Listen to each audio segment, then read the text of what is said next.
এই শুক্রবারে আমি চলে গিয়েছিলাম আমাদের এই পাড়ায় এক ভাইয়ের রিসেপশন পার্টিতে। আমার কর্তাকে ভিডিও করতে বলায় আর বলো না, ক্যামেরাম্যানেরাও আর ফটো তোলার সুযোগ পাচ্ছে না, সবাইকে স্টেজ থেকে নামিয়েও ভিডিও করছে। তারপর বললাম চলো আমাদের আরো ভিডিও করতে হবে, এই কথা বলতে না বলতেই ও গেটের কাছে এসে আবার ভিডিও করতে লাগলো। গেটটা কত সুন্দর করে সাজিয়েছিল দেখো, অল ওভার ডেকোরেশনটা দারুণ হয়েছিল। তার সাথে সাথে ভাইয়ের নতুন ঘরটাও দারুণ ডেকোরেশন করেছিল। ঘরটা ফাঁকা হলেও ঘরের সমস্ত জিনিস ওই পেছনের দেয়ালটাতেই লুকোনো আছে। এরপর ঘুরতে ঘুরতে যেই না পেছনের দিকে এলাম, আমার তো খিদেই পেয়ে গেল, এত রান্নার গন্ধ আর কত সুন্দর করে কাবাবগুলো করছে দেখো। তাই চটপট স্টার্টারের কাছে এসে কয়েকটা কাবাব আর ভেজিটেবল চপ খেয়ে নিলাম।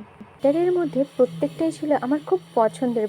দই বড়া, ভেজিটেবল চপ, কাবাব, কফি আর ফুচকা কফি তো থাকতেই হবে। আর পানের জায়গাটা কত সুন্দর ডেকোরেশন করেছে, পান মশলা দিয়ে কি সুন্দর লিখেছে আই লাভ পান। এরপর কিছু ফটো তুলে মেন কোর্সে গেলাম। মেন কোর্সের ভিডিওটা আগামীকাল দেবো, আজকে না হলে ভিডিওটা অনেক বড় হয়ে যাবে।